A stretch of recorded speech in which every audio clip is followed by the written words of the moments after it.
शायद ही आपका ध्यान कभी इस तरफ गया हो कि हमारा मन हमारे ब्रह्मांड में सबसे व्यस्त स्थानों में से एक है। एक साइंटिफिक रिसर्च के अनुसार यह अनुमान लगाया गया है कि जब हम जागते हैं तब से लेकर हमारे सोने तक लगभग 70,000 अलग अलग विचार हमारी चेतना से गुजरते हैं। और इससे भी बड़ी चौंकाने वाली बात यह है कि इतनी बड़ी संख्या में आने पर भी हम शायद ही उनमें से 1% विचारों को उनकी योग्यता अनुसार वास्तविक न्याय दे पाते हैं। एज ए रिजल्ट हमारा मन विभिन्न प्रकार की भावनाओं की चरम संवेदनाओं से ओवरलोड हो जाता है। यहाँ तक कि हम यह समझने और याद रखने में भी अक्षम हो जाते हैं कि हम वास्तव में किन किन बातों से गुजरे थे और उनमें से कौन कौन सी बातें हमारे लिए कितने महत्व की थी। आज की व्यस्तता में आपके पास आपकी ही उस उदासी को समझने का वक्त नहीं है जो आपको डिप्रेशन में ले जा सकती है। उस क्रोध की जड़ पर जाने का समय नहीं है जो आपको इरिटेट करती है। यहाँ तक कि आप कई मौकों पर अपने विचारों तक को ठीक से समझ नहीं पाते या अपनी भावनाओं को ठीक से महसूस नहीं कर पाते। और साइकोलॉजी की मॉडर्न रिसर्च के अनुसार अपने विचारों और भावनाओं को अनदेखा करना ही आज की लाइफ में भीतर का अनसुलझापन, बाहर की कश्मकश, खुश रहने को सब कुछ होते हुए भी लगातार किसी न किसी तरह की शिकायत, खराब रिश्ते और इस तरह की सभी चीज़ें बनी रहने की जड़ है। और समय रहते अगर आपने अपने विचारों और भावनाओं को ठीक से नहीं समझा तो फिर जब आप उन्हें समझने का वक्त देते भी हैं तो वे कमोबेश सक्रिय रूप से विरोध करते हैं। क्रोध जिसे उसका हक नहीं दिया गया है वह चिड़चिड़ेपन के रूप में सामने आता है। जिस दुख का सम्मान नहीं किया गया वह लक्ष्यहीनता और निराशा में बदल जाता है। जिसे आमतौर पर मानसिक बीमारियां कहा जाता है वह आपके जीवन के उन दौरों का परिणाम होती हैं जब आपको समझने या अपनी लाइफ की दुखद घटनाओं के प्रति शोक करने की शक्ति या अवसर नहीं मिल पाया। आपकी परेशानियों में जो मदद कर सकता है वह है आत्म अन्वेषण। और इसीलिए आज मैं ये 5 क्वेश्चन सजेस्ट कर रहा हूँ जिन्हें रात में सोते वक्त एक बार खुद से पूछने की आदत डालें। और कुछ ही दिन में आप देखेंगे कि आपकी परेशानियों के हल अपने आप आपके माइंड में आते जा रहे हैं। फिर ये परेशानियां चाहे लाइफ में इनकम यानी आय के संबंध में हो, चाहे ज़िंदगी में अत्यधिक कर्ज हो गया हो, चाहे ज़िंदगी के अहम संबंधों से संबंधित हों या घर परिवार के अंदर होने वाली कोई भी समस्या हो। तो चलते हैं क्वेश्चंस की तरफ।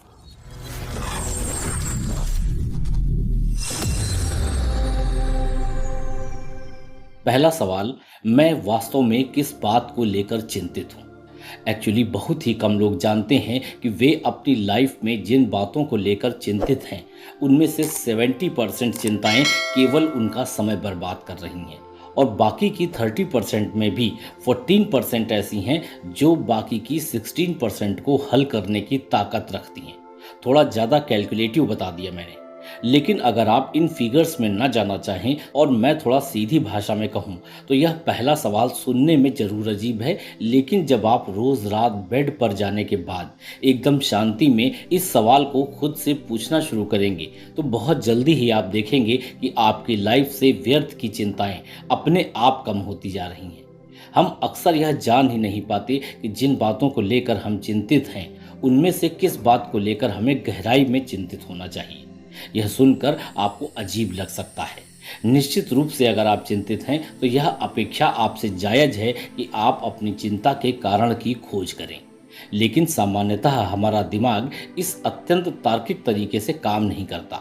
आपके अंदर इस प्रश्न का जवाब आए उससे बहुत पहले ही आप ये सोचने लगते हैं कि आप ऐसा कर क्यों रहे हैं। आप कई महीनों या सालों तक धुंधली, बहरी और गूंगी चिंता के कोहरे में उलझे रह सकते हैं, लेकिन खुद के लिए यह चुनौती नहीं स्वीकार कर पाते कि वास्तव में दांव पर लगा क्या है। और इसीलिए यह सवाल है जो आपको हमेशा की तरह इधर उधर भटकने की बजाय रुक कर देखने के लिए कहता है कि वास्तव में आपको परेशान क्या कर रहा है। एक बार सोच कर देखिएगा कि आपका मन अक्सर एक चिंता को कम करने के लिए दूसरी चिंता का इस्तेमाल करता है। कभी आपका मन अगर अपने किसी रिश्ते को संभाल नहीं पा रहा है तो वह इस चिंता से बचने के लिए लाइफ में आने वाले किसी इंटरव्यू के बारे में सोचने लगता है। एक बहुत ही कॉमन बात देखिएगा, शरीर की अवश्यंभावी मौत की चिंता से बचने के लिए इंसान खुद को नकली एंजॉय में बिजी रखने की कोशिश में चिंतित रहता है। इसलिए इस संबंध में एक गहरी जांच को ध्यान में रखना इम्पोर्टेंट है कि आपकी किस चिंता के पीछे कौन सी गैर जरूरी चिंता छिपी हो सकती है जो वर्तमान में आपको परेशान कर रही है। दूसरा प्रश्न, मैं वर्तमान में किस बात से दुखी हूँ? आप कभी गौर कीजिएगा कि जो जितना दुबला होता है वो उतना ही सीना निकाल कर चलता है। जो जितना छोटा होता है वो उतनी ही ऊंची हील के जूते पहनकर लंबा दिखने की कोशिश करता है। या इसे सामान्य तौर पर देखा जाए तो हम कह सकते हैं कि इंसान वास्तव में जितना अच्छा है उससे कहीं अधिक अच्छा और साहसी बनकर घूमता है। कारण, क्योंकि हमें दिन की व्यवहारिकताएं पूरी करनी होती हैं और इसलिए हम प्रायः अपनी चेतना में बने रहने वाली हमारी सभी कमियों, दुखों, निराशाओं और द्वंद्वों को किनारे करके रखना चाहते हैं। हम यह नहीं देखते कि हम कितने कमज़ोर हैं, इस डर से कि हम अपने ही प्रति उन बातों को बर्दाश्त नहीं कर पाते जिनके लिए हम स्वयं दूसरों को कमतर आंकते हैं या ऐसा सुनते हैं। लेकिन आपको जानकर आश्चर्य होगा कि इस प्रकार के धैर्य और शक्ति के अपने खतरे हैं। इस प्रश्न की मदद से आपको यह देखना होगा कि आपके सक्षम और मजबूत बाहरी व्यक्तित्व के बावजूद ऐसी कौन सी छोटी और बड़ी चीजें हैं जो आज भी आपको चोट पहुंचाने में कामयाब हो रही हैं। जैसा कि लगभग हर दिन होता है। हो सकता है आपने कहीं कोई चुटकुला सुनाया हो जिस पर कोई हंसा ही ना हो सकता है आपका कोई साथी हाल ही में थोड़ा दूर हो गया हो, कई दिन से किसी मित्र ने आपको फोन न किया हो, आपकी जॉब में आपका सीनियर आपसे पूरी तरह से इम्प्रेस नहीं हुआ। और ऐसी सभी कंडीशंस में आपको निराश होने की कोई ज़रूरत नहीं है। वास्तव में आप नाजुक होने के कारण कमज़ोर नहीं हैं। आपकी परिपक्वता और इंसान होने का इससे अधिक स्पष्ट प्रमाण और कोई नहीं है कि आप एक बच्चे की तरह संवेदनशील हैं और हर छोटी छोटी बातों से आसानी से चोटिल हो जाते हैं। लेकिन जब आप जान चुके होते हैं तब आपको इन बातों के प्रति मैच्योर भी होना है, इसका भी ध्यान रखिएगा। आते हैं तीसरे प्रश्न की तरफ कि मुझे किसने परेशान किया और कैसे। बेशक आप सभ्यता के मानदंडों से जुड़े हुए हैं और इसीलिए आप ज़्यादातर विनम्र रहते हैं, क्योंकि ऐसा न करने पर आप सोशली अनएक्सेप्टेबल बन जाते हैं, जो अल्टीमेटली आपको परेशान कर सकता है। लेकिन एक बार फिर यहाँ भी आपको अपनी वास्तविक संवेदनशीलता को बनाए रखने की आवश्यकता है। कभी ध्यान दीजिए तो पाएंगे कि कोई भी दिन ऐसा नहीं जाता जो आपको किसी मौलिक वजह से बिना परेशान किए चला जाता हो, और सामान्यतः कुछ दिन बाद आप देखते हैं तो उन परेशानियों का कोई मतलब नहीं था। आप कभी भी गौर करें कि यदि आप अपने मन के किसी भी दुख की वजह उस मन को बता पाएं तो वह बहुत हल्का हो जाता है और इसमें कोई बड़ी बात नहीं है। आप खुद को बैलेंस करने के लिए क्या इतना भी नहीं कर सकते कि व्यर्थ की चिंता करने की बजाय उसकी जड़ पर जाएं, और साथ ही अगर वह चिंता हल हो भी जाए तो उसका परिणाम अल्पकालिक है या दीर्घकालिक, इसकी भी कुछ एनालिसिस करें।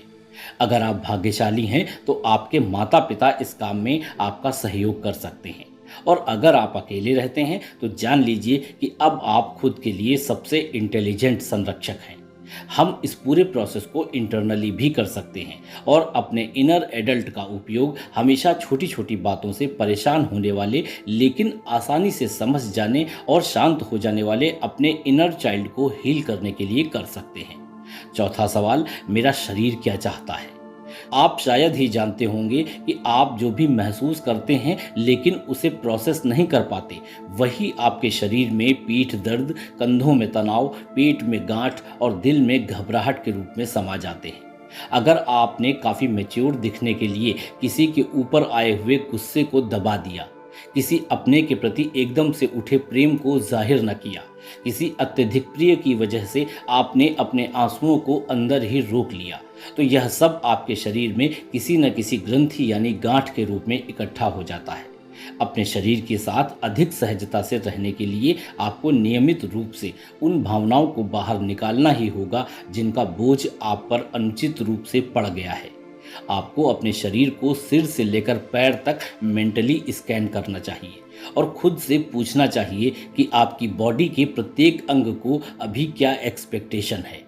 आपके कंधे आपसे क्या कहना चाहते हैं, आपका पेट आपसे क्या कहना चाहता है, आपकी पीठ क्या कह रही है, आपके पैरों को क्या चाहिए।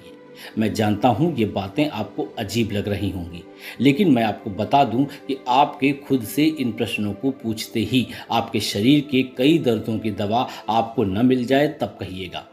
क्योंकि आपके कई दर्दों की ठोस दवा किसी भी डॉक्टर के पास ना होकर आपके ही पास है, जो केवल आपके पूछने की प्रतीक्षा कर रही है। पांचवा और अंतिम सवाल, क्या चीज़ इस सब के बावजूद सुंदर है? इतनी सारी मुश्किलों के बावजूद हर दिन आप ऐसी कई चीज़ों से रूबरू होते हैं जो आपको खुश और मंत्रमुग्ध करती हैं। ये चीज़ें अक्सर बहुत बड़ी ना होकर बहुत छोटी होती हैं, जैसे सुबह सुबह किचन की दीवार पर आने वाली सूरज की रोशनी, बस स्टॉप पर अपने माता पिता का हाथ थामे छोटा सा प्यारा सा बच्चा, ऑफिस में किसी फेवरेट कलीग के साथ पी गई एक कप कॉफ़ी। और अक्सर ये ऐसी चीज़ें नहीं होती हैं जिन पर आपको ध्यान देना चाहिए, लेकिन अगर आप पूरी फुलनेस के साथ उन्हें याद करें और कुछ पलों के लिए अपना ध्यान उन पर लगाएं, तो वे आपको निराशा की आवाज़ों के खिलाफ मजबूत बनाने में मदद करती हैं। आप जानते हैं कि अगर कोई चीज़ प्यारी है तो वह आपके दिमाग में पूरी ताकत से छा जाती है, बिना किसी अतिरिक्त प्रयास के। सच्चाई इससे भी ज़्यादा अजीब है।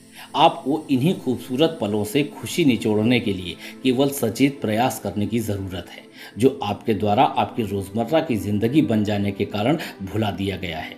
आपके जीवन में कुछ बेहद रोमांचक पहलू हैं, लेकिन आपको लगातार नियमित रूप से, बल्कि एकदम नएपन यानी अनाड़ीपन से मन ही मन उनकी एक लिस्ट तैयार करनी पड़ सकती है, ताकि आप महसूस कर सकें कि वे आपकी डेली लाइफ का पार्ट हैं। आपने सुकरात का नाम सुना होगा, जिनकी गिनती विश्व के सबसे बुद्धिमान व्यक्तियों में की जाती है। एक बार इनसे मनुष्य के सर्वोच्च उद्देश्य को परिभाषित करने के लिए कहा गया, तो इन्होंने जो उत्तर दिया वह कमाल का था। इन्होंने कहा, मनुष्य का सर्वोच्च उद्देश्य है स्वयं को जानना। हमें हमेशा ऐसा व्यक्ति बनने की कोशिश करनी चाहिए जो हर दिन के अंत में स्वयं को समझने का प्रयास करते हैं। हमें अपने भीतर के अंधकार को कम करने के लिए लगातार प्रयास करना चाहिए। एक श्लोक दे रहा हूँ, इसका अर्थ न केवल ढूंढ कर समझिएगा, बल्कि इसे अपना जीवन बनाने की कोशिश कीजिएगा। ओम असतो माँ सद्गमय, तमसो माँ ज्योतिर्गमय, मृत्योर माँ अमृतम गमय।